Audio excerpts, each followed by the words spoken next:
Hello everyone, welcome back. It's Space Engineers Plus Me, episode 41. I'm Enigmaus, and today it's another update episode. We're looking at a bunch of different things because we've been busy, we've been doing all kinds of crazy stuff, but none of it's done. So we're just gonna go wander around and take a look at what we've got. I mentioned in the last episode I wanted to get down to some chassis work on the Atlas. We've got almost all of the machines in that we want. We're in that spot where it's a really good idea to take a little bit of time, leave things open, leave things accessible, work on the ship, but in a way that allows us to stop and think as we go about anything that we may have forgot, important critical elements, so that we can put them in before things are too enclosed and too cramped after we've spent all this time detailing the outside, having to punch holes in it to make things fit. So we're working on the outside a little bit, coming up with some plans, testing a few things, seeing how they look while we get that sorted. So for now, we've got the front end is basically done. I wanted something big, industrial, and a little bit nasty looking. And that's kind of what we've got here. It's definitely big. It's definitely got the industrial look to it, in large part because of the color schemes, the orange and the yellow, very industrial kinds of colors like that. And a little bit nasty, too. Just a large degree from the different heights, I guess you could say, between the yellow and the orange. Specifically, I divided them up so that they don't have, it's not just one big smooth surface, it's kind of broken up a little bit, and at the borders between the colors, kind of gives it that look, that certain look to it. But, as you can see, that's almost all that I've had a chance to do. I managed to get all the rest of the windows in the side, on both sides, so that's all done. There's going to be a lot of detailing that goes on the sides as well. The front is just the beginning. It's not like we're going to do the front and then we're going to just do flat walls for the rest of it. There's going to be a lot going on throughout the project, and the sides definitely qualify for that. But one of the things that I wanted to get done sooner rather than later was get the rest of the windows in, and now that it's done, and we can focus on the detailing, which is always good.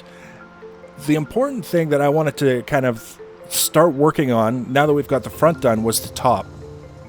Because the top is where we have the most liberty, really, to make the design decisions that we want based on how things look, as opposed to the side where we have to give a certain amount of thought to function.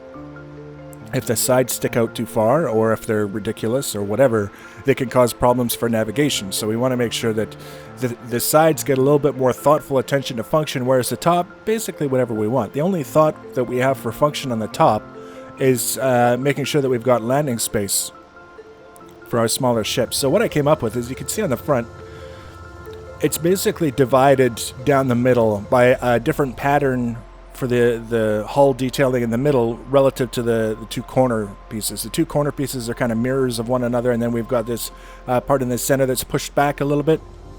So what I want to do is, for that center portion, I want to continue it kind of back like this, and maybe up a little bit more, but not much, and then it's going to slope back and kind of even out and go flat right where this connector is, so that we've got the spot for landing. But this kind of sloped, swept kind of thing going on here. And then the sides, to either side of that sloped part, are going to be coming up a little bit more straightforward, kind of an arch, and then coming back down off the end. So there's going to be hopefully some interesting details going on just for the top. And then by the time we get done with the center, it'll be one of our more appealing looking builds, I think. And I mean, I didn't think the Dauntless was horrible. It didn't turn out exactly as I'd planned, but it was a learning experience, and then we're going to try and take some of the things we learned and apply it to this guy. That's the plan. That's the Atlas is well underway. This is a very large ship. I can already tell some people are getting impatient. They want to see it in action. It is a very large ship. It's not going to build itself overnight, so we have to be a little bit patient, and we'll get there. We'll get there, and it's going to be neat. It's going to be fun. I've spent a little bit more time working on the Mark II version of the Gantry. We had the proof of concept. Huzzah! It was successful. We got it to work, 90% of the way, which was awesome. And then before I forgot all the things that we learned from it and the things that I decided that I wanted to change, I decided I would get the Mark II version well underway so that the lessons are in place And then when I have a little bit of extra time, I can come around and kind of finish it off, test it, see what needs to be fixed, whatever. It's a little bit more elegant in terms of the design up top. It's a little bit easier to figure out what's going on. The placement of the welders and the grinders is a little more thoughtful.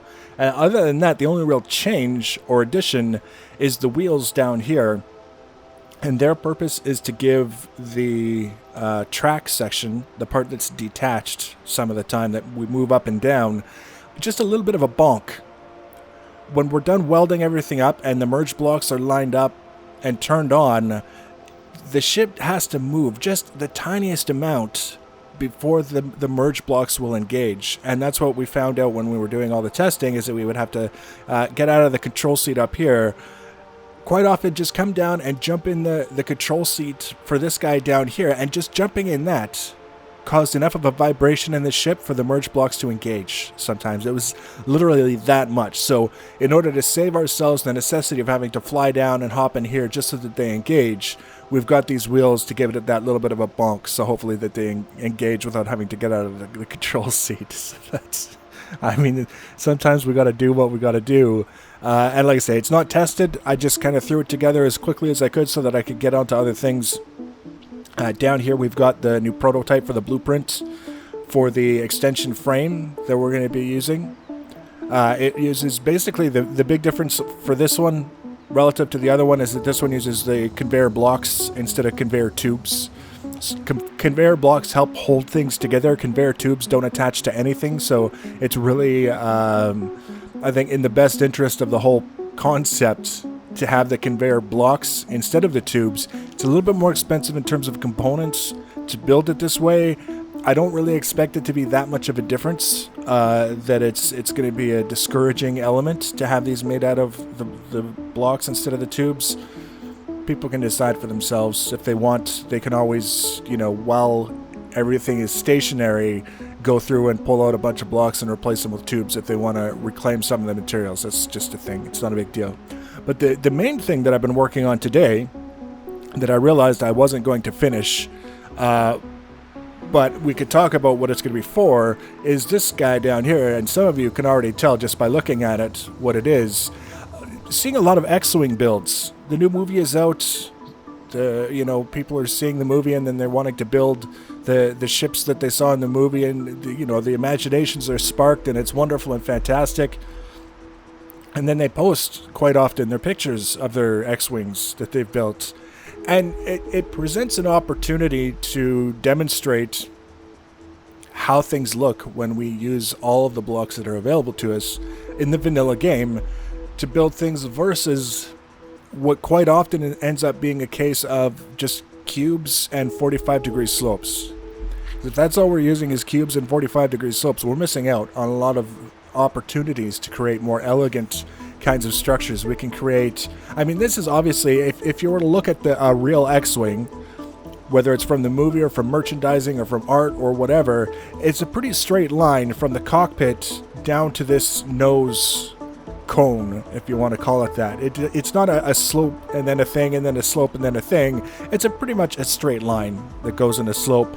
We can't create that kind of angle and still have all the proportions right, so we have to kind of do the best with what we can. If we use a 45-degree slope for this, it looks a certain way, and it could be argued, perhaps successfully, that if you use the 2x1 slopes, you get a more gentle kind of slope. It's still stepping, it's still not perfect, but it's an improvement over the 45-degree slope. I've seen some where the nose cone that people built was just basically this chassis part ended with 45-degree slopes around the nose, and it was unfortunate because it was an interesting build, and it could have been a lot more interesting. But trying to suggest to people, hey, try and use the 2x1 slopes, is kind of like, I don't even 2x1 slope. What are you talking about? But if we could do an episode where we have things like curves, different kinds of curves, compound curves, different kinds of slopes, stepping slopes like this one, different intersections of angles, illustrating how some of these blocks work together, things like that, and then show them an example of an X-Wing that was made with the blocks that are available to us in the vanilla game, carefully using all of them as best we can, versus one that only uses cubes and 45-degree slopes. I think we might do more of a service to people by illustrating it that way than we can if we just kind of tell them, use 2x1 slopes, they're fantastic. Because then it's just, it almost has the opposite effect, because they didn't actually want to be told that they could have done something differently. They just wanted to be told that it's an awesome X-Wing that they made, and then they resent the idea of the 2x1 slopes. Bastard, what are you talking about? 2x1 slopes, those are stupid, I don't need those. So we're going to be doing that episode real soon. As soon as I have all of the little demonstration components and pieces together, we'll put that episode out. We'll put it as a guide for cosmetic detailing and aesthetics and all that other stuff. And then we're going to be doing that alongside everything that we're working on for the Atlas. So we've got a lot on the go. Very diverse selection of things that we're working on, and we're going to get some of it done eventually. The rest of it done even more eventually, but farther down the line. One way or another, there's going to be a lot to see. I can guarantee you that much. So if you want to be notified when we add future videos, you can always subscribe to my channel. You can follow me on social media. Links for social media are in the information box below the video. Feel free to leave your comments and feedback. Thanks for watching, guys, and take care.